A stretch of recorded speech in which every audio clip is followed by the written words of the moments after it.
Hello friends, welcome to prep IAS. आप सभी का प्रेप आईएएस पे स्वागत है। फ्रेंड्स, इस सीरीज़ में हम लोग पॉलिटी एनसीईआरटी को डिस्कस कर रहे हैं, क्लास 8th। एंड इससे पहले अप टू चैप्टर नंबर 6 हमने डिस्कस कर लिया है। एंड इस सेशन में हम लोग चैप्टर नंबर 7 को डिस्कस करेंगे। इसकी शुरुआत करने से पहले आप सभी लोगों से मेरी रिक्वेस्ट है कि अगर अभी तक आपने हमारे चैनल को सब्सक्राइब नहीं किया है तो इसे सब्सक्राइब कीजिए, शेयर कीजिए, फॉरवर्ड कीजिए, ताकि आपके फ्रेंड्स भी हमारे इस इनिशिएटिव से जुड़ सकें। तो दोस्तों, अब बात करते हैं हम चैप्टर नंबर 7 की। एंड उसको स्टार्ट करने से पहले यहाँ पे टीचर्स नोट एक बार देख लेते हैं। यहाँ पे कुछ इंपॉर्टेंट चीज़ें, जैसे कि we have distinguish the idea of formal equality from that of substantive equality and the need to move towards establishing the latter। अब यहाँ पे बेसिकली आपको पता होना चाहिए कि फॉर्मल इक्वलिटी क्या होती है एंड सब्सटेंसिव इक्वलिटी क्या होती है, और नीड क्या है। नीड है सब्सटेंसिव इक्वलिटी। ये ज़्यादा इंपॉर्टेंट है, हमें इसे अचीव करना होगा। ये बेसिकली यहाँ पे मेंशन किया गया है।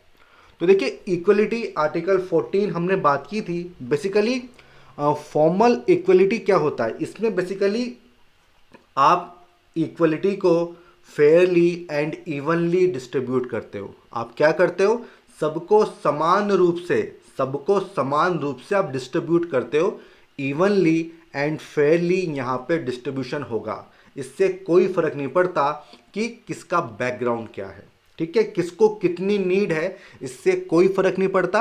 आप सबको चीज़ बराबर क्वांटिटी में दे दोगे। This is formal equality. But जो सब्सटेंसिव इक्वलिटी होती है, ये एक ब्रॉडर कॉन्सेप्ट है, और इसका मतलब होता है इक्विटी।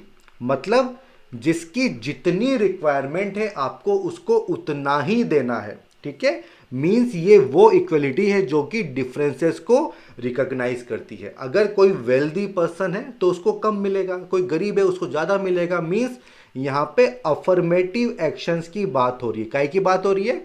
अफर्मेटिव एक्शंस की यहाँ पे बात होती है, ठीक है। तो ये एक कॉन्सेप्ट था जो मुझे आपको देना था। इसके अलावा देखिए, जो प्रीवियस एनसीईआरटी हैं, इनमें हमने इनइक्वलिटी एंड डिस्क्रिमिनेशन को काफ़ी डिटेल में देखा है, और यहीं पे इस चैप्टर में भी ये जो डायमेंशन थी इनइक्वलिटी मीन्स असमानता, इसी को और अच्छे से एक्सप्लेन किया गया है, किसी दूसरे टॉपिक से उसको लिंक किया गया है। ways in which inequality affects different groups and communities by introducing the concept of marginalization or exclusion from the mainstream। तो बेसिकली ये जो टॉपिक हम पढ़ेंगे, इसका की कॉन्सेप्ट क्या है? मार्जिनलाइजेशन या फिर exclusion from the main stream. तो इसको काफ़ी डिटेल में समझेंगे। इस यूनिट में 2 चैप्टर है, नंबर 7, नंबर 8, ठीक है। 1 बाय 1 दोनों को डिस्कस कर लेंगे। तो अब हम आते हैं हमारे चैप्टर नंबर 7 पे। And this chapter is about understanding marginalisation. और इसकी जो डेफिनेशन है ये ऑलरेडी हमने देख ली है कि इसको हिंदी में क्या बोलते हैं? हाशियाकरण। हाशिए पे चले जाना मीन्स बाउंड्री पे चले जाना, ठीक है। इसको काफ़ी डिटेल में मैं आपको एक्सप्लेन करूंगा कि मार्जिनलाइजेशन का मतलब क्या होता है। मीन्स एक्सक्लूजन, हमने पढ़ा भी, एक्सक्लूजन फ्रॉम मेन स्ट्रीम। अब आपके माइंड में क्वेश्चन आएगा कि मेन स्ट्रीम क्या होती है। तो चलो पहले इसको समझते हैं कि मार्जिनलाइजेशन का मतलब क्या होता है। देखिए, मान लीजिए आप कोई स्क्वायर आप ड्रॉ करते हैं, या फिर कोई रेक्टेंगल आप ड्रॉ करते हैं, या फिर कोई सर्किल आप ड्रॉ करते हैं, ठीक है। तो इसके मार्जिन, इसका मार्जिन क्या होगा? इसकी जो बाउंड्री होती है, इसी को तो आप मार्जिन बोलोगे ना, ठीक है। जैसे कि यहाँ पे पेरीफेरी हो गया, इसको आप क्या बोलोगे? इसको आप बोलोगे मार्जिन। तो मार्जिनलाइजेशन का मतलब क्या होता है? इट मीन्स आप सेंटर पे नहीं हो। आप सेंटर पे नहीं हो, आप कहाँ पे हो? आप बाउंड्री पे हो। मीन्स जो फोकस है वो फोकस आप पे नहीं है, वो फोकस आप पे नहीं है। फोकस किस पे होगा? वो चीज़ें जो सेंटर पे होती हैं। अब इसको इस तरह से समझिए। देखिए, मेन स्ट्रीम का मतलब ये होता है कि एक ऐसी सोसाइटी जिस कल्चर को फॉलो करती है वो कल्चर किसका है, वो डोमिनेंट ग्रुप का है। जो डोमिनेंट ग्रुप है उसका जो कल्चर होगा वो सोसाइटी उसको फॉलो कर रही है, इसको बोलते हैं मेन स्ट्रीम। ठीक है, तो वो कम्युनिटीज, वो ग्रुप जो कि बाउंड्री पे होंगे, जो कि एक्सक्लूडेड होंगे, आप लिंक करिए, जो कि फ्रिंजेस पे होंगे, उनको एक्सक्लूड किया गया है। ठीक है, उनके कल्चर को इतनी इंपॉर्टेंस नहीं दी जाती है, उनकी ट्रेडिशंस को इतना इंपॉर्टेंस नहीं दिया जाता है, उनको इतनी इंपॉर्टेंस ही नहीं मिलती है। आप उनको सेकंड ग्रेड सिटीजन के रूप में आप उनको ट्रीट करते हो। ठीक है, तो ऐसी जो कम्युनिटी होती हैं इनको कहा जाता है मार्जिनलाइज कम्युनिटीज। ठीक है, ये बात समझ में आ गई कि मार्जिनलाइजेशन क्या होता है, मीन्स फ्रिंज एलिमेंट्स जो होते हैं, जो कि बाउंड्री पे होते हैं, ठीक है, जिनकी इतनी इंपॉर्टेंस नहीं होती है, वो अपने आप को पावरलेस फील करते हैं। ठीक है, ये बात समझ में आ गई। तो ये होता है मार्जिनलाइजेशन। अब इसी चीज़ को हम एक बार देख लेते हैं कि what does it mean to be socially marginalize. तो देखिए, to be forced to occupy the sides of fringes and thus not be at the center of things। देखिए इसका मतलब क्या है कि अगर डेवलपमेंट हो रहा है तो उसका फोकस आप नहीं होंगे। ठीक है, उसका फोकस वो लोग होंगे जो कि सेंटर में है, पर क्योंकि आप तो मार्जिन पे हो, आप तो साइडलाइन किए गए हो, आप तो एक्सक्लूडेड हो, तो आपका डेवलपमेंट इतना नहीं होगा जितना बाकी लोगों का हो रहा है। समझ में आ गया चीज़? ठीक है, देखिए हमने इससे पहले वाले चैप्टर में मिस्टर एंड मिसेज शिंदे वाली स्टोरी देखी थी। एंड उनके घर में शांति एक डोमेस्टिक मेड होती है, नौकरानी होती है। तो आप उससे समझ सकते हैं बेसिकली उसका सोशल स्टेटस काफ़ी लो है। एंड जब वो पुलिस में जाती है तो किस तरह से उसका ट्रीटमेंट होता है आप देख लीजिए, और जो मिस्टर एंड मिसेज शिंदे के साथ किस तरह से ट्रीटमेंट होता है ये आप देख लीजिए। तो मीन्स वो बेसिकली उनके पास पैसा है, स्टेटस है, तो वो सेंटर ऑफ थिंग्स है। ठीक है, सबका फोकस उन्हीं पे है। बट जो शांति है उस पर लोगों का फोकस नहीं है, इतनी इंपॉर्टेंस उसको नहीं मिलेगी। ठीक है, एंड उनको सेकंड ग्रेड सिटीजन के रूप में देखा जाता है। तो आई होप ये चीज़ आप समझ गए होंगे कि मार्जिनलाइजेशन का मतलब क्या होता है। मीन्स आप सेंटर में नहीं हो, आप एजेस पे हो, आप फ्रिंजेस पे हो, आप आउटसाइड, आप साइडलाइन किए गए हो, मीन्स आपको सोशली एक्सक्लूडेड किया गया है। समझ में आ गया? ठीक है, अब देखिए ये बात भी आप समझ गए होंगे कि हम इसको क्यों पढ़ रहे हैं। क्योंकि अगर कोई कम्युनिटी मार्जिनलाइज्ड है, कोई कम्युनिटी मार्जिनलाइज्ड है, तो उससे क्या होगा, बेसिकली एक तो होगा डिस्क्रिमिनेशन। आप रिलेट कर सकते हो शांति वाली स्टोरी से, डिस्क्रिमिनेशन होगा। आप ये भी कह सकते हो कि उनको इक्वल अपॉर्चुनिटी नहीं मिलेगी रिसोर्सेज को लेके, मींस एक्सेस में इशू रहेगा, इनएडिक्वेट एक्सेस रहेगा, पॉवर्टी देखने को मिलेगी। तो ये सब चीज़ें हमें देखने को मिलती है उन कम्युनिटी के साथ जो कि मार्जिनलाइज कम्युनिटीज़ होती हैं। मींस आप कह सकते हो कि सोशियो इकोनॉमिक इंडिकेटर्स में वो जो कम्युनिटी होगी वो काफ़ी पुअर रहेगी, वो काफ़ी पुअर रहेगी। और यही चीज़ इस चैप्टर में समझाने की कोशिश की गई है। आई होप ये चीज़ क्लियर हो गई होगी, क्योंकि एक बार एक कॉन्सेप्ट क्लियर हो जाएगा फिर इस चैप्टर को समझना काफ़ी आसान है। ठीक है, तो हमने देख लिया कि मार्जिनलाइजेशन का मतलब क्या होता है। मींस एक कम्युनिटी आपको डोमिनेट करेगी, ऐसा भी आप समझ सकते हैं। ठीक है, अब बात आती है कि ऐसा कब होता है। ऐसा कब होता है? ऐसा तब होता है जब आप औरों से अलग होते हो, when you are not like most people in your society, in your class, in your country. किसी का भी एग्जाम्पल ले लो, मान लो अगर आपका रिलीजन अलग है, आपका कस्टम, आपके ट्रेडिशंस अलग हैं, जो लैंग्वेज आप बोलते हो वो औरों से अलग है। ठीक है, तो बाकी के जो लोग होंगे वो अपना ग्रुप बना लेंगे। ठीक है, और आपको उसमें शामिल नहीं करेंगे। ठीक है, मींस आप सेंटर ऑफ थिंग्स में नहीं रहेंगे, आप बॉर्डर एरियाज में रहेंगे, आप फ्रिंज हो जाएंगे। ठीक है, आप साइडलाइन कर दिए जाओगे, आपको एक्सक्लूड कर दिया जाएगा। भाई देखिए, अगर एक क्लास में 25 पीपल हैं एंड 24 क्रिकेट खेलना चाह रहे हैं, एंड जो 25th है वो बोलता है कि मैं तो वॉलीबॉल खेलूंगा, तो उसको तो हटा दिया जाएगा ना, भाई ठीक है तू अपने से खेल। ठीक है, बट जो मेजोरिटी है वो क्या खेलेगी, वो क्रिकेट खेलेगी। ठीक है, तो ये पूरी थीम है कि क्यों जो लोग हैं उनको साइडलाइन किया जाता है। क्यों? क्योंकि वो औरों से अलग होते हैं। ठीक है, या फिर if what you say, feel and think and how you act are not quite right or acceptable to others। Means अगर आप औरों से अलग हैं तब आपका एक्सक्लूजन होने के चांसेस काफ़ी ज़्यादा होते हैं। क्लियर है? तो यहाँ पे एग्जाम्पल दिया था किसका? क्लासरूम का। अब इसी को आप सोसाइटी के पर्सपेक्टिव में देख सकते हो कि सोसाइटी में मार्जिनलाइजेशन का मतलब क्या होता है? मीन्स आपको एक्सक्लूड किया गया है। ठीक है? और क्यों? क्योंकि आपकी लैंग्वेज अलग है, आपके कस्टम अलग हैं, आपका रिलीजन अलग है। किससे?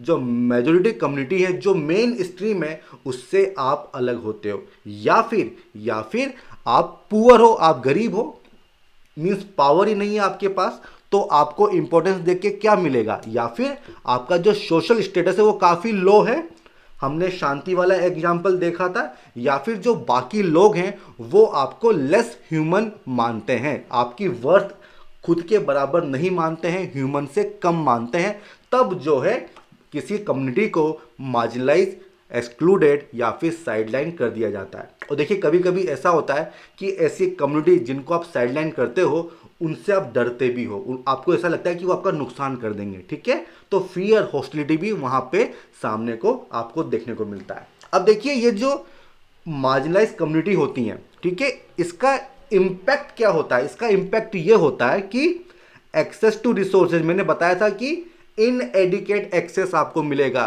हेल्थ, एजुकेशन, ठीक है, इनकम, इन सब में आप बाकी जो डोमिनेंट कम्युनिटी हैं उनसे काफ़ी पीछे हो जाओगे, आपको इक्वल अपॉर्चुनिटी नहीं मिलेगी। हमने शांति वाला एग्जाम्पल देखा था। ठीक है? तो ये चीज़ होती है मार्जिनलाइजेशन, और उसका इम्पैक्ट क्या होता है। ठीक है? They experience a sense of disadvantage and powerlessness. देखिए शांति जब जेल में गई थी वो परेशान थी कि अब मेरा क्या होगा, मेरे पास पैसे भी नहीं है, पता नहीं मैं बाहर जा भी पाऊंगी नहीं जा पाऊंगी, तो पावरलेसनेस फील होता है, एक डिसएडवांटेज फील होता है। ठीक है? समझ में आ गया? 10 marginalisation is seldom experience in one sphere. देखिए इसका इंपैक्ट ऐसा नहीं है कि केवल सोशल या फिर इकोनॉमिक फील्ड में होगा, सब पे ही पड़ेगा। इकोनॉमिक हो गया, सोशल हो गया, कल्चर हो गया, पॉलिटिकल फैक्टर्स, ये सभी काम करते हैं। ठीक है? ये सभी फैक्टर्स काम करते हैं। अब देखो ये जो कॉन्सेप्ट है मार्जिनलाइजेशन का, ठीक है, इसको एक्सप्लेन करने के लिए, इसको समझाने के लिए दो कम्युनिटी के बारे में समझाया गया है। एक है आदिवासी और दूसरे हैं मुस्लिम। तो ये दो एग्जाम्पल यहाँ पे दिए गए हैं और इस कॉन्सेप्ट को समझाने की कोशिश की है। देखिए अभी तक मैंने आपको केवल ये समझाया है कि मार्जिनलाइजेशन क्या होता है, उसके एग्जाम्पल्स मैंने आपको दिए हैं, क्या बेसिस हो सकता है, ठीक है, और उसका इम्पैक्ट क्या होता है, ये चीजें मैंने अभी तक आपको एक्सप्लेन की हैं। अगर आपको कोई डाउट है तो आप कमेंट सेक्शन में मुझसे पूछ सकते हो। ठीक है? अब बढ़ते हैं आगे। तो देखिए पहली जो स्टोरी है वो एक आदिवासी की है, आदिवासी एंड मार्जिनलाइजेशन। देखिए आदिवासी, एक फैमिली है दिल्ली में, सोमा एंड हेलन, ठीक है, वो रिपब्लिक डे परेड देख रहे हैं एंड उनके साथ में उनके ग्रैंडफादर भी हैं, उनके दादाजी भी उनके साथ में हैं। ठीक है? और वहाँ पे एक टेबल्यू उनके सामने आता है, वो आदिवासी लोगों का होता है। दादू, why do they always show Adivasis as only dancing. देखिए ये कितनी बड़ी बात है। आपने जब भी आदिवासी को देखा होगा, भले ही कोई पॉलिटिशियन उनके एरिया में जा रहे हैं या उनका कोई फेस्टिवल है या उनको परेड में दिखाया जा रहा है, तो बेसिकली उनको बहुत ही डिफरेंट ड्रेसेस में डांसिंग करते हुए दिखाया जाएगा। ठीक है? हमेशा आपको यही पिक्चर देखने को मिलती है। तो वही कंप्लेंट यहाँ पे हो रही है कि हमेशा क्यों हमें ऐसा ही दिखाया जाता है। तो उसके जो दादू हैं वो बोलते हैं वो ऐसा क्योंकि इनको हमारे बारे में कुछ पता ही नहीं है। ये केवल परसेप्शन है कि आदिवासी केवल डांस करना जानते हैं, केवल डिफरेंट ड्रेसेस पहनना जानते हैं, वो बैकवर्ड होते हैं, एग्जोटिक ड्रेसेस पहनते हैं, काफ़ी अजीब ड्रेसेस पहनते हैं, बट ऐसा नहीं है। ठीक है? उनका कल्चर, ट्रेडिशन बहुत ही ज़्यादा रिच होता है, और क्योंकि हम उनके बारे में कुछ जानते ही नहीं है इसलिए पूरा परसेप्शन ऐसा बना रखा है कि भाई हाँ, एक डिफरेंट ड्रेस बना दो, डांस करवा दो, भाई हो गई ट्राइबल सोसाइटी। ठीक है? तो ऐसा उनके दादू उनको एक्सप्लेन कर रहे हैं। अब वो थोड़ा सा बता रहे हैं कि जब मैं यंग था तो हमारा विलेज था, कहाँ पे, उड़ीसा में। ठीक है? काफ़ी ब्यूटीफुल विलेज था एंड हम लोग फॉरेस्ट पे डिपेंडेंट थे और हर चीज़ हमें मिलती थी कहाँ से, फॉरेस्ट से मिलती थी। ठीक है? And we in turn respected land, forest and river, means in close association of nature. ठीक है? तो नेचर से काफ़ी पास में थे, उनसे जुड़े हुए थे और आपस में इक्वल रिस्पेक्ट यहाँ पे होती थी। But suddenly we were told, क्या कहा गया कि ये जो फॉरेस्ट हैं जिन पे तुम रह रहे हो ये तुम्हारे नहीं है। गवर्नमेंट डिपार्टमेंट के ऑफिशियल्स वहाँ पे आते हैं, सब ट्रीज को कट डाउन कर देते हैं, जो लोग प्रोटेस्ट करते हैं उनके साथ मारपीट होती है, उनको भगा दिया जाता है। बट क्योंकि इनके पास पैसे वगैरह नहीं होते हैं तो ये अपने केसेस को कोर्ट में फाइट नहीं कर पाते हैं। फिर क्वेश्चन आता है तो उसके बाद आपने कैसे सर्वाइव किया? तो सर्वाइव ऐसे किया कि most of us they were force to leave our homes, घर छोड़ दिया हमने, और जो नियर बाय टाउन्स थे तो वहाँ पे सीजनल वर्क हमें मिला। देखिए सीजनल, परमानेंट नहीं है। तो बेसिकली जो इनका लाइवलीहुड था वो इनसे छीन लिया और अब ये मजबूर हैं, ये विवश हैं टाउन में जाके वहाँ पे काम करने से। ठीक है, अब देखो उसके बाद क्या होता है, उसके बाद कंपनी वाला वहाँ पे आते हैं। देखिए जो फॉरेस्ट रिसोर्सेज हैं वहाँ पे आपको मिनरल रिसोर्सेज भी काफ़ी मिलते हैं। ठीक है, तो जो हमारे फॉरेस्ट हैं तो वो बहुत रिच होते हैं, बहुत सारे और वहाँ पे हैं। ठीक है, मिनरल्स वहाँ पे मिलते हैं। तो कंपनी वाले वहाँ पे आ जाते हैं। अब वो इनको लालच दे रहे हैं कि भाई हम आपको जॉब देंगे, हम आपको मनी देंगे, आप क्या करो जो आपकी लैंड है ना वो हमें बेच दो। तो कुछ तो काफ़ी एक्साइटेड थे। ठीक है, कुछ ने कहा कि नहीं इससे तो हम बर्बाद हो जाएंगे। ठीक है, this will destroy our life. ठीक है, एंड कुछ जो है वो कंफ्यूजन में थे, कुछ ने अपने थंबप्रिंट्स दे दिए, उनको पता ही नहीं था कि क्या होने वाला है। ठीक है, एंड काफ़ी लोगों ने अपनी ज़मीन नहीं बेची। अब जिन्होंने नहीं बेची उनके साथ भी मार पिटाई हुई। ठीक है, और उनको मजबूर किया गया, उनको फोर्स किया गया कि वो अपनी ज़मीन उन लोगों को बेच दें, और इसके बाद इनका इविक्शन हो जाता है और रातों रात इनकी जो पूरी लाइफ है वो चेंज हो जाती है। ठीक है, 30 एकर्स थे इनके पास, बेच दी, काफ़ी कम पैसा मिला। ठीक है, और never so most of my friends again. जो इनकी सोसाइटी थी, जो इनका कल्चर था वो पूरा तबाह हो गया। आप ऐसा समझ लीजिए कि जिस भी सोसाइटी में आप रहते हो, जिस भी मोहल्ले में आप रहते हो, एक दिन ऐसा होता है कि सारे घर वहाँ पे तोड़ दिए जाते हैं और आपको कहा जाता है कि अब आप यहाँ से चले जाओ। और जो आपके फ्रेंड्स हैं वो आपको दोबारा कभी मिलेंगे नहीं। तो बताइए आपको कैसा लगेगा? ठीक है, तो ये वही जो पूरी फीलिंग है वो यहाँ पे दादू बता रहे हैं। ठीक है, अब जो पैसा इनको मिला था सिटी में आ जाते हैं। ठीक है, तो सिटी में वो पैसा तुरंत इनका खत्म हो जाता है। बट देखिए डिफरेंस ऑफ लाइफ स्टाइल, जो फॉरेस्ट थे वहाँ पे ये नेचर के क्लोज एसोसिएशन में थे, काफ़ी रिच इनका कल्चर था। बट यहाँ पे इनके पास एक बहुत ही छोटा सा रूम है जहाँ पे इनको ठूंस दिया जाता है, क्योंकि पैसा नहीं है, ओपन स्पेस ही नहीं है। तो इनकी लाइफ यहाँ पे एकदम बदल जाती है। बट उसके बाद क्या होता है, इनके जो फादर होते हैं उनको जॉब वगैरह मिलती है, एंड उसके बाद कुछ पैसा वैसा आता है, स्कूल चले जाते हैं। ठीक है, तो दादू ने ये तो अपनी बात बताई। अब जो उनके जो ग्रैंड चिल्ड्रन है वो भी अपना इशू बता रहे हैं कि जब हम स्कूल गए तो हमें केवल संथली, जो इनकी ट्राइबल लैंग्वेज थी, केवल वही हमें आती थी। जो बाकी के जो बच्चे थे वो हमसे बात नहीं करते थे, तो काफ़ी बुरा लगा। बट अब जो है, अब हमें दिक्कत नहीं होती, इंग्लिश भी हम लोग सीख गए। इसका मतलब क्या है? इसका मतलब ये है कि देखिए जो कल्चर है, जो यूनिक, जो रिच कल्चर है वो कैसे बर्बाद हो रहा है। ठीक है, जबकि वो तो प्रिजर्व होना चाहिए था। बट हो क्या रहा है कि उनका मिक्सिंग हो रहा है इंग्लिश के साथ। ठीक है, तो धीरे धीरे क्या होगा, संथली जो है खत्म होती चली जाएगी। ठीक है, तो there is a need to preserve, promote, conserve this unique culture of tribal people. ठीक है, तो ये सब चीज़ें जो आपको समझ में आनी चाहिए। ठीक है, अब इसके बाद क्या है कि one day I will make a movie on this story, our story the Adivasi story. देखिए मूवी, रोल ऑफ मीडिया कितना इंपॉर्टेंट होता है। अगर कुछ इनजस्टिस हो रहा है, कुछ गलत हो रहा है, कुछ पास्ट लीगेसी अगर उसको आपको दिखाना है तो उसमें मीडिया का रोल काफ़ी अहम होता है। ठीक है, बड़े आगे चलिए। अब आता है कि हु आर आदिवासी। देखिए आदिवासी बेसिकली इनको हम क्या बोलते हैं लीगल लैंग्वेज में, दीज आर शेड्यूल्ड ट्राइब्स। इनको हम क्या बोलते हैं? शेड्यूल्ड ट्राइब्स बोलते हैं। और इनका जो आर्टिकल है वो हम अगले चैप्टर में काफ़ी डिटेल में देखेंगे। अभी केवल इतना समझ लीजिए कि जो हमारा हमारा जो लीगल लैंग्वेज है, जो लीगल सिस्टम है, वो आदिवासी को क्या बोलता है? शेड्यूल्ड ट्राइब बोलता है। और इनका मतलब होता है ओरिजिनल इनहेबिटेंट्स, मीन्स ये वो लोग हैं जो कि काफ़ी समय से रहते आए हैं, अभी भी रह रहे हैं। ठीक है, इन क्लोज एसोसिएशन विद फॉरेस्ट। ठीक है, जो फॉरेस्ट वाला एरिया होता है तो वहाँ के ओरिजिनल इनहेबिटेंट्स होते हैं, शुरू से वहाँ पर रहते हुए आए। अगर पॉपुलेशन की बात करें तो 8% पॉपुलेशन है इनकी, मतलब काफ़ी साइजेबल पॉपुलेशन है। ठीक है, एंड जिस एरिया में ये रहते हैं वहाँ पे काफ़ी important mining and industrial centre है। अब देखिए यही तो बात आती है, बहुत ही रिच एरिया है। तो जब तक आदिवासियों को आप वहाँ से हटाओगे नहीं तो आपको किस तरह से वहाँ के माइंस आपको मिलेंगे, किस तरह से बिजनेसमैन को प्रॉफिट होगा। तो पूरा इशू यही है, डेवलपमेंट वर्सेस एनवायरनमेंट, ठीक है। जमशेदपुर, राउरकेला, ये सब वो सारे एरिया हैं, ठीक है। इसके बाद देखिए, Adivasis are not a homogeneous population. देखिए ऐसा नहीं है कि जितने भी आदिवासी हैं इन सबका कल्चर ट्रेडिशन सिमिलर है, नहीं, सबका अलग अलग है और सबका यूनिक है एंड डिस्टिंक्ट है, ठीक है। 500 से भी ज़्यादा ग्रुप है। इसका मतलब क्या है, अगर एक जगह से आप डिस्प्लेस करते हो तो ऐसा नहीं है कि ये दूसरे ग्रुप के साथ मिल जाएं, क्योंकि सबका कल्चर यूनिक है, अलग अलग है, ठीक है। तो ये चीज़ आपको समझनी होगी। कहाँ पे मिलेंगे? छत्तीसगढ़, मध्य प्रदेश, उड़ीसा, ठीक है। तो यहाँ पे ये मिलता है। अकेले उड़ीसा में जो है 60 डिफरेंट ट्राइबल ग्रुप्स आपको देखने को मिलते हैं and they are most distinctive because there is often very little hierarchy among them, first point. दूसरा, radically different from communities organize around principles of jati varna. देखिए हम अपने आप को बोलते हैं कि हम लोग मॉडर्न हैं, काफ़ी एडवांस हैं एंड जो ट्राइबल हैं वो काफ़ी बैकवर्ड हैं, बट देखिए हमारे यहाँ कास्ट सिस्टम है, हमारे यहाँ पे जाति वर्ण सिस्टम है, हमारे यहाँ पे हायरार्की है। सबसे टॉप पे ब्राह्मण, फिर क्षत्रिय, फिर वैश्य और फिर नंबर आता है किसका? नंबर आता है शूद्रा का। जबकि ट्राइबल सोसाइटी में ऐसा नहीं है, वहाँ पे ऐसी हायरार्की नहीं है।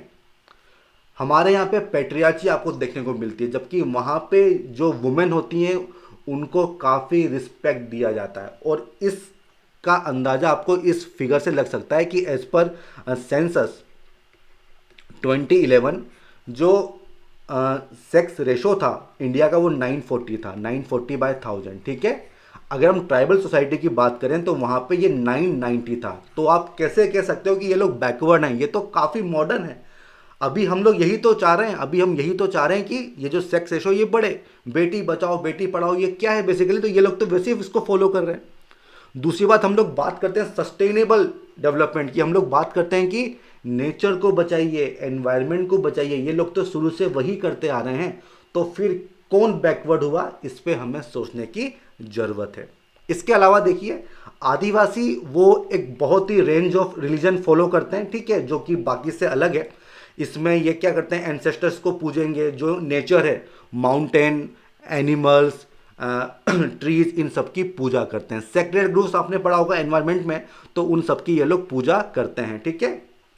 बट ऐसा नहीं है कि जो आउटसाइड रिलीजन है उससे ये लोग इन्फ्लुएंस नहीं हुए हैं। टू वे कम्युनिकेशन है, इनका जो कल्चर है वो भी इन्फ्लुएंस हुआ है और इन्होंने जो आउटसाइड जो रीजन में जो कल्चर था उसको भी इन्होंने इन्फ्लुएंस किया है। और उसके एग्जाम्पल दिए हुए हैं, जैसे कि उड़ीसा में जगन्नाथ कल्ट वगैरह हो गया, ठीक है।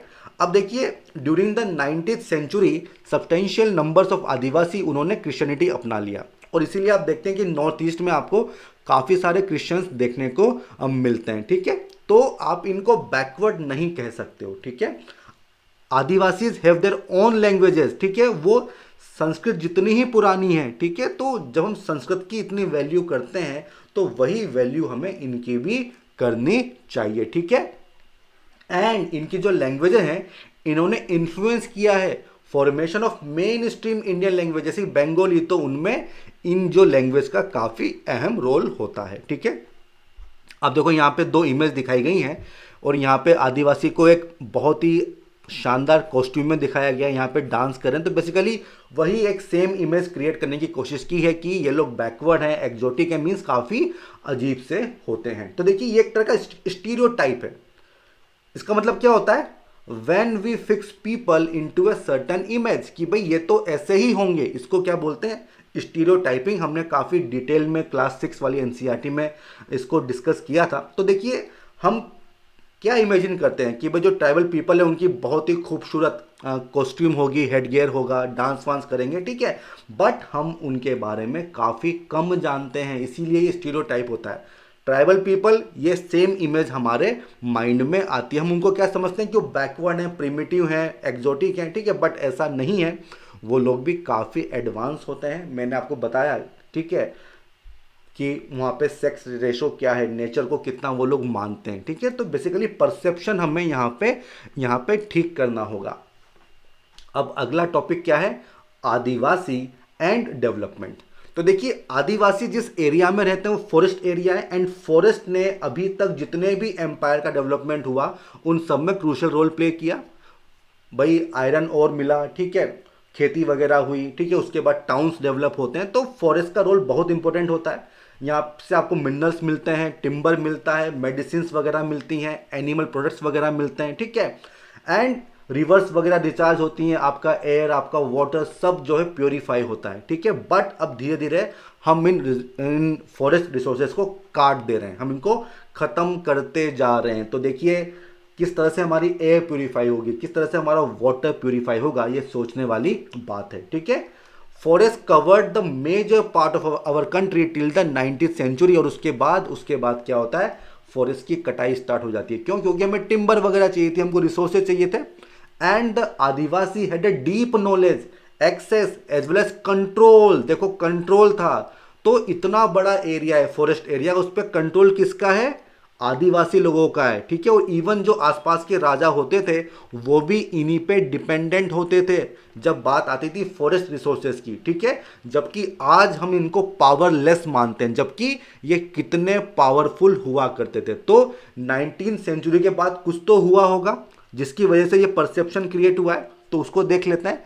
तो देखिए ये जो रेडिकली कॉन्ट्रारी इमेज है कि हम आज उनको मार्जिनल मानते हैं, उनको पावरलेस कम्युनिटी मानते हैं, तो ये बेसिकली इसी दौरान हमें देखने को मिला, ठीक है। इसी दौरान हमको देखने को मिला क्योंकि हमारी इकोनॉमिक पॉलिसीज ऐसी रहीं, हमने फॉरेस्ट पॉलिसीज ऐसी बनाई, इनको हमने डिस्प्लेस किया, यहाँ पे माइनिंग वगैरह होती है, डिफॉरेस्टेशन वगैरह होता है, ठीक है। तो इस वजह से इन लोगों को अपनी जगह छोड़ के दूसरी जगह जाना पड़ता है, और जब नई जगह जाते हो तो वहाँ पे आपकी पावर कम हो जाती है, ठीक है। शहरों में आना होगा, सिटीज़ में आना होगा, वहाँ पे आप डोमेस्टिक वर्कर के रूप में काम करते हो, सैलरी वगैरह कम मिलेगी, ठीक है। तो ये सारे पॉइंट आपको माइंड में रखने होंगे। और यहाँ पे देखिए असम का एग्जाम्पल दिया गया है कि जो इंडिया में जो ट्राइबल लोग थे उनको प्लांटेशन वर्क के लिए इवन मॉरिशस, कैरेबियन, ऑस्ट्रेलिया में भेजा गया। इवन असम में जो आपको टी डेवलपमेंट मिलता है तो वहाँ पर भी शेड्यूल्ड ट्राइब्स का बहुत ही अहम रोल है, ठीक है। टुडे देर आर 70 लाख आदिवासी, कहाँ पे, असम में 70 लाख। और देखिए जब भी माइग्रेशन होगा तो उसके साथ अपनी एक कहानी होती है। किस बात की कहानी? Extreme hardship, torture, heartbreak and death, ठीक है। तो देखिए ये सब चीज़ें आपके माइंड में होनी चाहिए कि जब आप किसी को डिस्प्लेस कर रहे हो तो क्या क्या हार्डशिप उसको फेस करनी होती है, ठीक है। बढ़े आगे, चलिए। अब देखो यहाँ पे बेसिकली एक फ़ोटो दिखाया गया है, तो कभी ये अच्छा खासा जंगल रहा होगा, अब यहाँ पे कुछ भी आपको नहीं दिखा, केवल फैक्ट्रीज हैं, केवल मिनरल्स आपको यहाँ पे दिखेंगे। तो ये उड़ीसा का कालाहांडी डिस्ट्रिक्ट है। नियामगिरी हिल, देखो नियामगिरी हिल याद कर लेना, क्वेश्चन आ सकता है कि नियामगिरी हिल कहाँ पे है, ठीक है। तो बेसिकली वही बात है कि ये वो माउंटेन था जिसको ये लोग वर्शिप करते थे, बट यहाँ पे एल्यूमिनियम के काफ़ी वास्ट रिसोर्सेज होंगे, तो अब ये मैटर सुप्रीम कोर्ट में, ठीक है। तो सुप्रीम कोर्ट का रोल भी काफ़ी इंपॉर्टेंट है इस डिबेट में, डेवलपमेंट वर्सेस एनवायरनमेंट में, ठीक है। तो ये सब स्टेक होल्डर्स हैं जिनके बारे में आपको पता होना चाहिए। अब देखिए forest lands have been cleared, और इन पे कौन रहा करता था? आदिवासी। क्यों क्लियर की जा रही है? क्योंकि रिच इन मिनरल्स, काफ़ी सारे नेचुरल रिसोर्सेज हैं, ठीक है। Powerful forces have often colluded to take over, ठीक है। तो गवर्नमेंट अथॉरिटी जिनके पास पैसा है उन सबका भी इसमें कंट्रीब्यूशन रहा है इनको फोर्सफुली इविक्ट करने में, ठीक है, फोर्सफुली इविक्ट करने में। According to official figures, more than 50% of person displaced due to mines and mining project they are tribal. देखिए इस तरह के प्रोजेक्ट किसी सिटी में तो लगेंगे नहीं, फॉरेस्ट एरिया में लगेंगे, और वहाँ पे कौन रहता है? वहाँ पर रहते हैं ट्राइबल्स। तो जब वो वहाँ पे लगेंगे प्रोजेक्ट तो आपको इनको हटाना होगा। तो ये जो डिस्प्लेसमेंट है इसमें मोर देन 50% जो अफेक्टेड है वो कौन है? ट्राइबल लोग हैं, ठीक है। ये बात यहाँ पे दी हुई है। इसी के साथ कोई डैम वगैरह बनता है वो भी ऐसे एरिया में बनेगा जो नेचर वाले एरिया होते हैं, और वहाँ पर भी इन्हीं का डिस्प्लेसमेंट होता है। नॉर्थ ईस्ट में देखिए वहाँ पे क्या इशू है, वहाँ पे जो लैंड्स हैं दे आर हाईली मिलिटराइज, वहाँ पे मिलिट्री ने कंट्रोल किया हुआ है। तो हर तरफ वही समस्या है, कारण अलग अलग हैं, बट आपको डिस्प्लेसमेंट देखने को मिलता है। इवन जो हमें नेशनल पार्क्स, ठीक है, वाइल्ड लाइफ सेंचुरी देखने को मिलती, ये वो एरिया थे जहाँ पे ट्राइबल लोग रहा करते थे, लेकिन आज उनको वहाँ पे इंक्रोचर्स के नाम से जाना जाता है, जबकि ये वहाँ के ओरिजिनल इनहेबिटेंट्स हुआ करते थे, ठीक है। अब देखो जब आपने इनकी ज़मीनें छीन ली, इनको वहाँ से भगा दिया, तो इट मीन्स इनका जो मेन सोर्स है लाइवलीहुड का, फूड का, वो आपने इनसे छीन लिया। तो अब जिंदा तो रहना है तो शहरों में जाएंगे, काम करेंगे, वहाँ पैसा कम मिलेगा। तो इस वजह से क्या होगा, काफ़ी कम वेजेस इनको मिलते हैं, तो पॉवर्टी देखने को मिलेगी, डिस्क्रिमिनेशन आपको देखने को मिलेगा, माल नरिशमेंट आपको देखने को मिलेगा। ठीक है, तो ये सब उसके इम्पैक्ट हैं। अब देखिए यहाँ पे क्या दिखाया हुआ है कि आदिवासी दे यूज अराउंड 10,000 प्लांट स्पीशीज, और उसमें से 8,000 जो है वो मेडिसिनल पर्पज में यूज होती है। मतलब देखिए कितनी रिच नॉलेज है इनको नेचर की, ठीक है, फॉरेस्ट की कितनी रिच नॉलेज है।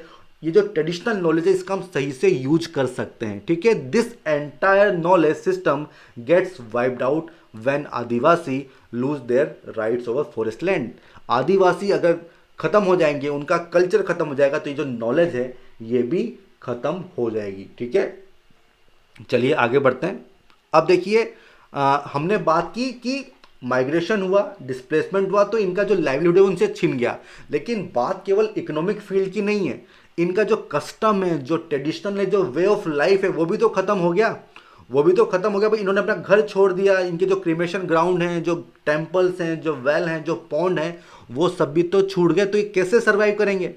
तो ये भी चीज़ आपको सोचनी होगी। ठीक है, तो ये जो प्रोसेस होता है काफ़ी पेनफुल प्रोसेस होता है, काफ़ी वायलेंट भी हो सकता है। ठीक है, काफ़ी वायलेंट भी हो सकता है। समझ में आ गया? तो यहाँ पे हमने बताया कि जो ट्राइबल लोग हैं किस तरह से उनका डिस्प्लेसमेंट होता है। अब देखिए डिस्प्लेसमेंट पे ही हमारा फोकस है, लेकिन उसके बाद जो चीज़ है वो क्या है? रिहेबिलिटेशन एंड रीसेटलमेंट, उस पर किसी का ध्यान नहीं है। तो ये चीज़ भी हमको करनी होगी। जब भी बात आती है डिस्प्लेसमेंट की, तो आपको सोल्यूशन में लिखना होगा कि हमारा फोकस होना चाहिए रीसेटलमेंट पे, रिहेबिलिटेशन पे, तभी हम उनको सही से रिलोकेट कर पाएंगे। ठीक है, समझ में आ गया? चलिए अब आता है माइनॉरिटीज एंड मार्जिनलाइजेशन। तो हमने एक तो चीज़ देखी, हमने एक चीज़ देखी ट्राइबल पीपल, अब हम आएंगे माइनॉरिटीज़ के बारे में। अब देखिए जो हमारा कॉन्स्टिट्यूशन है, provided safeguards to religious and linguistic minorities. Article बता सकते हो कौन सा है? आर्टिकल नंबर 29 एंड 30, और काफ़ी बार हमने इसको डिस्कस किया है। ठीक है, द टर्म माइनॉरिटी इसका मतलब क्या है? मीन्स जिसका नंबर कम हो, बट ये आधी अधूरी डेफिनेशन है। ठीक है, communities that are numerically small in relation to the rest of the population, जैसे कि मुस्लिम लोग हो गए, ठीक है, जैसे कि जैन लोग हो गए, ये भी माइनॉरिटीज हैं।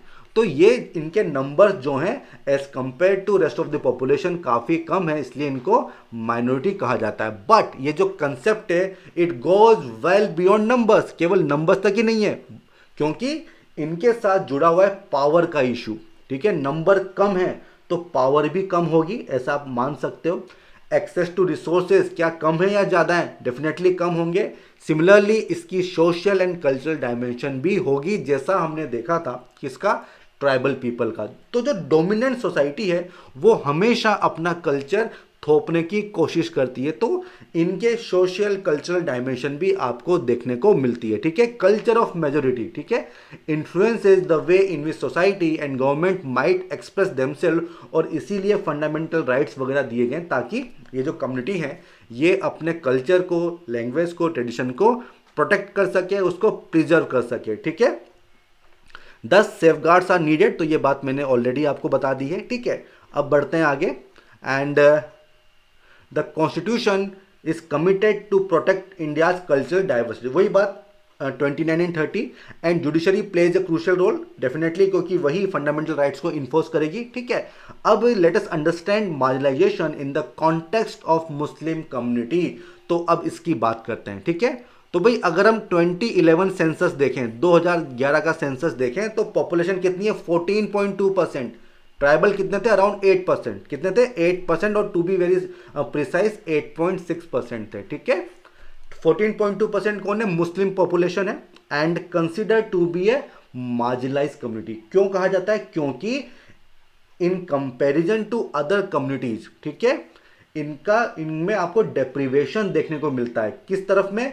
सोशो इकोनॉमिक डेवलपमेंट में। और वही बात हमने देखी थी कहां पे? ट्राइबल में। लेकिन देखिए यहां पे बेसिस क्या है? रिलीजन। वहां पे बेसिस क्या था? आपका डिस्टिंक्ट यूनिक कल्चर। ठीक है, तो ये चीज आपको लिंक करनी आनी चाहिए कि आप किस तरह से अलग हो, उस तरह से आपका मार्जिनलाइजेशन होगा। ठीक है, अब देखो ये जो बात कही गई है कि मुस्लिम कम्युनिटी पुअर या इन एडिकेट सोशो इकोनॉमिक डेवलपमेंट इनका हुआ है, तो इसको बताने के लिए कुछ फैक्ट्स बताए गए हैं, जैसे कि 2008-9 का ये डेटा है कि एक्सेस टू बेसिक एमिनिटीज, भाई पक्का हाउस है क्या उस कम्युनिटी के पास, घर में लाइट आती है क्या, टैप वाटर आता है क्या। तो देखिए विद आप अगर कंपेयर करें हिंदू से, क्रिश्चियन से एंड सिख से, तो जो मुस्लिमों सबसे पीछे आ रहे हैं। ठीक है, पक्का house 63.8%, electricity 68% and tap water 36%, जो कि सब में काफ़ी कम है। तो आप कह सकते हो कि जो सोशियो इकोनॉमिक इंडिकेटर हैं, जो स्टेटस हैं, वो बाकी कम्युनिटीज से काफ़ी कम है। इसी तरह से देखिए literacy rate by religion, Muslim 57%, overall कितनी है 74%, जैन 86, बुद्धिस्ट 71, तो सबसे कम किसकी है, मुस्लिम की है। ठीक है, तो क्योंकि मार्जिनलाइजेशन है, इन लोगों को इतनी इंपॉर्टेंस नहीं दी जाती है। ठीक है, इतनी इंपॉर्टेंस नहीं है, आपको साइडलाइन किया जाएगा, आपका एक्सक्लूजन होगा। क्योंकि आपका रिलीजन अलग है। सिमिलरली देखिए पॉपुलेशन 13.5%, ये पुराना डाटा होगा, अभी तो ये बढ़ गई है। ठीक है, तो उसके हिसाब से आईएएस, आईपीएस, आईएफएस जो टॉप मोस्ट सर्विसेज हैं, वहाँ पे इनका रिप्रेजेंटेशन काफ़ी कम है। आप यहाँ पे देख सकते हैं आईएएस में केवल 3%, आईपीएस केवल 4%। तो यहाँ से भी आपको पता चलेगा किस तरह से मार्जिनलाइजेशन होता है। अब जो गवर्नमेंट ऑफ इंडिया है, उन्होंने समझा कि भाई जो मुस्लिम है वो पीछे हैं इंडिकेटर्स में, तो 2005 में एक हाई लेवल कमेटी बनाई जाती है। देखिए बहुत इंपॉर्टेंट है, जब भी मुस्लिम पे क्वेश्चन आता है या मुस्लिम लोगों के लिए कुछ भी इशू आता है, तो सच्चर कमेटी आपके माइंड में आनी चाहिए। जस्टिस राजेंद्र सच्चर कमेटी 2005 में इसको अपॉइंट किया गया था to examine the social, economic, educational status of Muslim community, और उनको काफ़ी बैकवर्ड पाया गया था। ठीक है, और उसके यहाँ पे एग्जाम्पल्स भी दिए गए हैं। ठीक है, समझ में आ गया। अब आगे बढ़ते हैं कि economic and social marginalisation experience by Muslim has other dimension as well. देखिए क्या दूसरी डायमेंशन है वो एक बार देख लेते हैं। तो देखिए हमने देखा था कि केवल एक ही डायमेंशन नहीं होगी, सोशल, इकोनॉमिकल, कल्चरल, पॉलिटिकल, सारी ही डायमेंशन आपको देखने को मिलेगी। और यहाँ पे क्या है कि मुस्लिम कस्टम एंड जो प्रैक्टिसेस हैं वो डिस्टिंक्ट हैं, जो मेन स्ट्रीम है उससे अलग हैं। जैसे कि मुस्लिम लोगों की आपको दाढ़ी मिलेगी, उनकी बियर्ड होती है, बुर्का वो लोग पहनते हैं। ठीक है, तो these becomes ways to identify all Muslim. ठीक है, अब क्योंकि आप उनको आइडेंटिफाई कर सकते हो, इसीलिए they tend to be identified differently. हमें लगता है, लोगों को लगता है कि वो हमसे अलग हैं, they are not like the rest of us, और इसी वजह से होता है डिस्क्रिमिनेशन। इसी वजह से हम उनको अलग से ट्रीट करते हैं, अनफेयरली ट्रीट करते हैं, डिस्क्रिमिनेशन होता है। उसके बाद इनइक्वलिटी होती है, उनको रिसोर्सेज इनएडिकेट मिलते हैं, उनको अपॉर्चुनिटी इनएडिकेट मिलती है, और इसका रिजल्ट क्या होता है, सोशियो इकोनॉमिक डेवलपमेंट इंडिकेटर्स में वो काफ़ी पीछे हो जाते हैं। हमने अंसारी का एग्जाम्पल देखा था, घर देखने में उनको कितना टाइम लगा था, घर ही नहीं मिल रहा था। तो this social marginalisation of Muslim in some instances led to migrating from places where they have lived. ठीक है, तो जिस एरिया में मुस्लिम है, मान लो कि और भी कम्युनिटी है, बट क्योंकि वहाँ पे उनका एक्सक्लूजन है, मार्जिनलाइजेशन है, तो वो क्या करेंगे, वो ऐसी जगह पे जाके रहेंगे जहाँ पे उनकी कम्युनिटी के लोग ही देखने को मिलते हैं, ताकि किसी भी तरह का एक्सक्लूजन या फिर मार्जिनलाइजेशन उनको नहीं देखने को मिले। और इसको क्या बोलते हैं, घेटोवाइजेशन। ठीक है, घेटो मतलब क्या होता है, घेटो मतलब एक ऐसा एरिया, एक ऐसी लोकेलिटी जहाँ पे एक ही कम्युनिटी के लोग रहते हैं। और अक्सर आपने देखा होगा किसी भी टाउन में जो मुस्लिम लोग होते हैं, वो बेसिकली उनका एरिया आपको अलग ही दिखेगा। ठीक है, तो वो ग्रुप में बना के रहेंगे, गेटोवाइजेशन इसको कहा जाता है। ठीक है, समझ में आ गया। चलिए अब बढ़ते हैं आगे।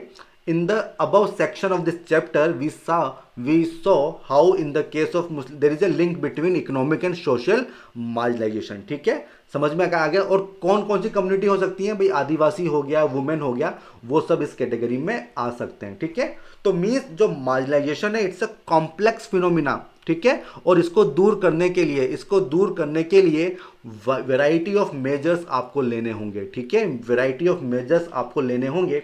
और जो अगला चैप्टर है उसमें यही बताया गया है कि क्या क्या मेजर्स लिए गए हैं। और देखिए इसमें सभी लोगों का इन्वॉल्वमेंट है, all of us have a stake in protecting the rights defined in the constitution and the laws and policies framed to realize these rights। ठीक है, बिना इसके ये जो हमारी डाइवर्सिटी है हम इसको प्रोटेक्ट नहीं कर पाएंगे। देखिए अगर ट्राइबल लोग मिक्स हो जाते हैं हमारी सोसाइटी से, ठीक है, तो ये चीज़ सही है कि गलत है? बेसिकली आप कह सकते हैं कि उनका जो कल्चर है वो मेंटेन रहना चाहिए। ठीक है, उनका जो डिस्टिंक्ट यूनिक कल्चर है वो आप प्रिजर्व करो, तो वो तो बेसिक नेसेसिटी होनी ही चाहिए। ठीक है, our country unique not realise the state's commitment to promote equality for all. ठीक है, तो अब देखिए कंक्लूजन में क्या रहा, कंक्लूजन में ये रहा कि हमने डिफरेंट एग्जाम्पल्स देख लिए। ठीक है, हमने डिफरेंट रीजंस देख लिए जिसकी वजह से सोसाइटी में कुछ ग्रुप जो हैं वो मार्जिनलाइज हो जाते हैं। ठीक है, एंड इससे होता क्या है, लो सोशल स्टेटस होगा, not having equal access to education, other resources हमने देख लिया। आप वो जो स्ट्रक्चर कमेटी थी वो एक बार देख लेना अच्छे से, तो ये पॉइंट और आपका क्लियर हो जाएगा, एंड देखिए सोल्यूशन क्या है, सोल्यूशन ये है कि जो मार्जिनलाइज कम्युनिटीज हैं they want to maintain their cultural distinctiveness. तो देखिए कल्चर तो आपको मेंटेन करना ही होगा while having access to rights, development and other opportunity. तो यही सोल्यूशन है, कल्चर आपको मेंटेन करना है, उनको अपॉर्चुनिटी दीजिए, उनको डेवलपमेंट दीजिए, जो राइट्स दिए गए हैं कॉन्स्टिट्यूशन में वो उनको प्रोवाइड कीजिए, यही इस चीज़ का सोल्यूशन है। अब देखिए यहाँ पे एक और चीज़ है कि स्ट्रक्चर कमेटी ने यह भी कहा है कि एक प्रिवेलेंट मिथ है, वो क्या कि जो मुस्लिम लोग हैं वो अपने बच्चों को मदरसा में भेजते हैं, और आजकल ये मैसेज काफ़ी चलता भी है, बट देखिए ये एक परसेप्शन है जो गलत फैलाया गया है। डेटा क्या बोलता है कि only 4% of Muslim children they are in the madrasa, while 66% वो गवर्नमेंट स्कूल में है एंड 30% प्राइवेट स्कूल में। ठीक है, तो 4% बहुत कम है एज कंपेयर टू 30% एंड 66%। ठीक है, तो 4% वर्सेस 96%, तो परसेप्शन ही गलत है। सिमिलर परसेप्शन हमने कहाँ देखा था, स्टीरियोटाइपिंग, कि वही हेड गियर होगा, डांस कर रहे हैं, ठीक है, बहुत ही यूनिक सा कॉस्ट्यूम है, तो ये परसेप्शन है। ठीक है, तो बेसिकली डेटा के बेसिस पे हमको बात करनी चाहिए। ठीक है, तो इसी के साथ ये जो हमारा ये चैप्टर है तो यहीं पे एंड होता है, ये चैप्टर यहीं पे एंड हो रहा है। इसके बाद हम अगले चैप्टर की बात करेंगे जहाँ पे गवर्नमेंट के जो स्कीम्स है, इनिशिएटिव है, उनके बारे में बताया गया है। अब देखिए अगर आपका कोई भी डाउट हो इस चैप्टर को लेके तो आप मुझसे डायरेक्टली पूछ सकते हो, एंड यहाँ पे आपके लिए क्या होमवर्क है, क्वेश्चन नंबर 8 इसको आपको अटेम्प्ट करना चाहिए, इसको लिखिए, एंड यूपीएससी के पर्सपेक्टिव से आपको इसको लिखना होगा। Would you agree with the statement that economic marginalization and social marginalization they are interlinked? अगर है तो ऐसा क्यों? ठीक है, आप इसको 10 मार्कर मान के चलो, 10 मार्कर एंड 150 वर्ड्स में आपको इसको अटेम्प्ट करना है, और ये आपका होमवर्क है। अटेम्प्ट करो, आपका जो थॉट प्रोसेस होगा थोड़ा इंप्रूव होगा, आंसर राइटिंग आपकी इंप्रूव होगी। ठीक है, तो फ्रेंड्स इसी के साथ जो हमारा आज का चैप्टर इसको हम यहीं पे कंक्लूड करते हैं। कोई भी डाउट हो मुझसे पूछ लेना, एंड मेरी रिक्वेस्ट है फिर से, अगर अभी तक आपने हमारे चैनल को सब्सक्राइब नहीं किया है तो इसको सब्सक्राइब कीजिए, शेयर कीजिए, फॉरवर्ड कीजिए आपके पीयर ग्रुप्स में, ताकि जो आपके फ्रेंड्स हैं वो भी हमारे इस इनिशिएटिव से जुड़ सकें। तो ठीक है friends, all the best, good bye.